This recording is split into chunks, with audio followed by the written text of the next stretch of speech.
And we continue our political coverage as we always do, kind of trying to map the changing scene politically. And our next guest was really, really involved in the congressional elections this year. And let's go back. In the beginning was Sha Na Na, and Sha Na Na was featuring, or one of their big features was, of course, Bowzer. Everybody remembers Bowzer from Sha Na Na. Bowzer's been on this program before. He is now John Bauman. He is now, among other things, the president of Social Security Works. He also continues to perform nationwide with Bowzer's Rock and Doo-Wop party.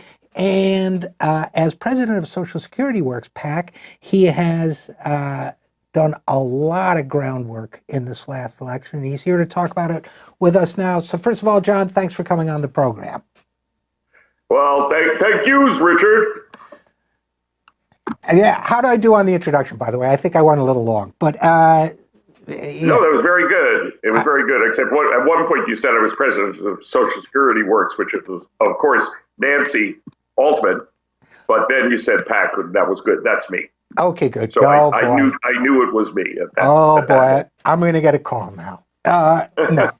So listen, no, you won't. John, you did, by my estimation, about 350 gazillion personal appearances this year. You want the actual number? Do you know the actual number? What is the actual number? The actual number of campaigns, okay, which is fewer than the number of events, because some of the campaigns I did, multiple events with the candidates.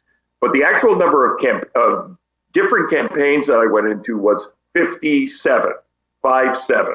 57, and that's... Yeah, they're all listed here. Look at this. This is my actual cheat sheet of where I was going, because I had to keep track of it by hand, or I would lose my mind. So much of it was happening while I was traveling in the car, and somebody would call me and we schedule an event, and I know it was chaotic.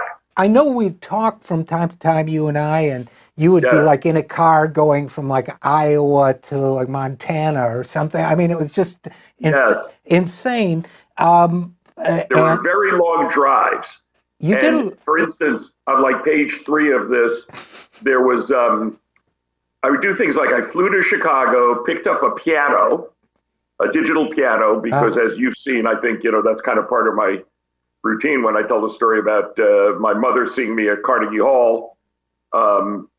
And I was supposed to have been playing Chopin because I went to Juilliard when I was a kid and, studied classical piano.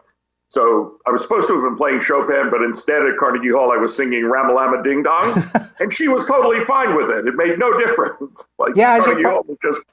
I tied that into Social Security in my own family, because at the end of the day, all these things are personal. Everybody's relation to everything political is at the end of the day personal.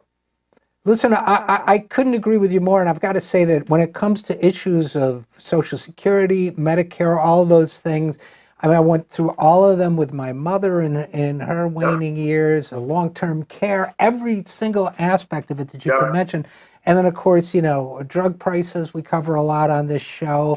And one of the great things about, I bring up your road work for a couple reasons. One is it's impressive. And by the way, I need a pad just like the one you showed with all the scribbling, 80 pages of scribbling. I need that just to find a rental car at the Atlanta airport, but maybe that's just me. But it's not only impressive as kind of a human feat, but it's also, I think it gives you a good, we've got the poll numbers at the top level, but for the ground level, that's as ground level as it gets, right? You're actually going in and doing events with people, seeing them face to face. And, first of all, you'd go and you'd meet with the candidates, you'd meet with their staff, you'd do these events. What were the issues that were resonating, and with which kind of voters that you were meeting? Just as a kind of general question. Right. So more, as president of Social Security Works PAC, we sent out a questionnaire to every candidate we were interested in, for an endorsement. I went into pretty much all the swing races, and the questions were pretty simple. Will you support protecting and expanding Social Security? protecting and expanding Medicare? Will you support Medicaid expansion as contained in the Affordable Care Act? Will you fight to lower drug prices? And will you always, always, always use the term earned benefits for Social Security and Medicare and never call them the program's entitlements? So every candidate that we endorsed, and there were 75, I got to 57 of them personally. Every candidate that we endorsed checked every box on that questionnaire. And as I said, the end of the Chicago story is, so I flew into Chicago, got a piano, put it in the back seat of a rented car, drove that car down the 4 Illinois races, into Missouri, up into Iowa, into Minnesota for the 2 up there, the 2 in Iowa, the 2 in Minnesota, across Wisconsin for races there, and then returned the car and the piano to Chicago and flew on to Philadelphia. And that was kind of what my cycle was like. I had a tremendously long Midwest trip, a tremendously long East Coast trip, and before that, I had done all the California races. Worked my way across the country. During this cycle, I went from Alaska to South Florida and from New Hampshire to Southern California. That's how far I got, and it was a great cycle, and we were very successful. Most of our events were aimed at older voters who, as we know, always show up. We call them always voters because it's true. And, this is the most reliable part of the population to show up. We were trying to move the needle with those voters who too often vote against their own best interests. And happy to report that we did. This was kind of finally a 50-50 election, approximately, among older voters. And that hasn't happened for a very, very long time. Older voters, tend to vote too often on things like, I don't like rap music, or, these people wear baggy pants, or I hate tattoos, or something, rather than things that really affect their lives, like Social Security, Medicare, Medicaid, and lower drug prices. Right. What's with the kids today is not a fully thought out political platform. But Exactly. Let's talk about that for a second, because this is one of the things that I find so interesting about this year's election. You're absolutely right. We've talked about the poll numbers a little bit, but you're absolutely right. Older voters, they're always there. They're always voting especially in these off-year elections. They've traditionally voted Republican, conservative. This time around, they weren't overwhelmingly progressive, but much more in the, as you say, 50-50, moving in the right direction. What do you attribute that move to? Well, I think it has been a pretty good program, and you and I have both been part of it, of drumming home to older people, who has really been going after their retirement security and healthcare in general. The entire election was run on healthcare and retirement security. It would make me a little crazy to hear people talk about how the Democratic Party, specifically, quote, didn't have a message. If you were on the ground in these elections, the message was relentless. And the message was, we are the people who are going to fight for your health care and your retirement security. And the way in which those things are interconnected, of course, ultimately as personified by something you and I work on, perpetually, which is Medicare for all. Think about what that means. We're talking about getting health care to everybody, the kind of health care that is already provided to older Americans by Medicare. So the Medicare is already covering the most difficult part of the population to cover. The most difficult, the most disabled, the most expensive.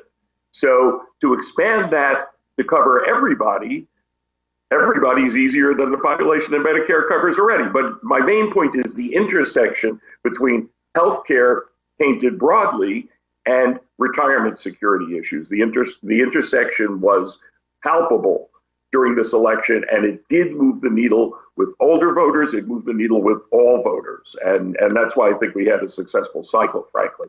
Yeah, I love that, and I love the connection you draw between the two programs, John Bauman, because to me this gets back to what the actual president of Social Security works, Nancy Altman, who I'm going to give a plug now because I gave her job to you She's earlier. our friend. She's also a friend.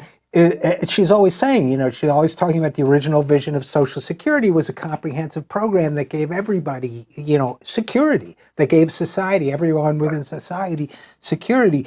And as far as the Medicare for All piece, or we like to call it enhanced Medicare for All, as you know, because for people, Republicans really tried to exploit this fear, I think, that what the Democrats were going to do is take as if Medicare was like a limited thing, like a pot of soup or something, and they were going to give some of your Medicare to everybody else, as opposed to, it's not the way it works economically. But did you run across that kind of thing at all in meeting with older voters? Like, we're afraid we won't get what we're supposed to get because you're going to give it to like everybody else? A little. And that scare tactic, I'm pleased to say, didn't work. It's the easiest scare tactic of all. And as you said, improved Medicare for all or enhanced Medicare for all. The first thing that would happen with Medicare for all is that the flaws in Medicare, which everyone is hyper aware of who's on Medicare, that it doesn't cover dental, vision, hearing, the flaws would be the first thing to be corrected if we went to Medicare for all, the entire population. So, yes, we came across it a little bit, but I don't think it ever really took hold. It read more like a scare tactic, but didn't make any sense. The other thing that I want to say was interesting in this election. There is definitely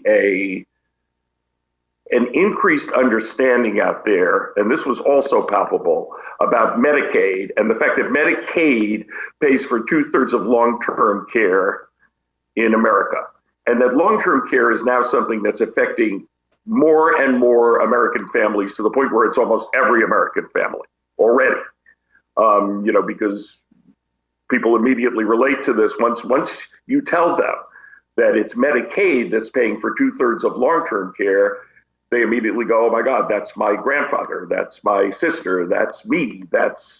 It's something that affects everybody, and that word is getting around. All of this that you and I have been fighting now for a long time together, is a matter of getting the word out and continuing to hammer it home until it finally takes. As a veteran of television and a guy who ended, 97 TV shows by saying good night and grease for peace, and a guy who did this like probably 40 million times, I know how long you have to repeat things over and over and over again before they get into common consciousness. And the same thing is true of retirement security issues that you and I fight all the time. They just have to be repeated and repeated and repeated until they finally take hold. And pleased to say that during this election cycle, I think evidence was shown that these ideas have taken hold, are beginning to take hold, or in the middle of taking hold, or they actually have taken hold. And that's why we had a good cycle. Well, that's great. And by the way, having watched you lift your arm like this for so many years, I'm impressed you don't have a rotator cuff injury, because I'm pretty sure. I'm convinced that it's good for, what people usually ask me about is the mouth. Like, doesn't that hurt your mouth? So I say, no, I think it's good for your mouth, actually. Maybe it's like a Dizzy Gillespie thing, and you just have to be built a certain way to be able to do it. I don't know. But okay, last question, John Bowzer. I can do it with this arm too, though. Okay, good. Well, good. That's orthopedically more sound to switch off arms. Yes. The last question, super important question for you. So I see your tour is called Bowzer's Rock and Doo-Wop Party. Do you remember when they stopped calling it rock and roll and started calling it rock? I think it was like in the late 60s, and I remember thinking it's kind of like pretentious. It's like, it's just rock and roll. You don't have to call it rock. I'm not criticizing your name. I'm just saying when they switched it to rock, it was like when they started being critics, like rock critics. Well, my curve, right? You're bringing up a good point. The curve of my title is a little different. I did Bowzer's Rock and Roll Party and then Bowzer's Doo-Wop Party, both. And, a doo-wop show was really a doo-wop show, and a rock and roll show was really a rock and roll show. We have gotten to the point in my performing career, which, I do have a couple of shows coming up, soon. Now that the election's over, I did nothing during the election at all in terms of shows. But the audience has gotten older, and more importantly, the performers have gotten older and a little more sparse. So I've actually had to combine the two genres into Bowzer's Rock and Doo-Wop Party.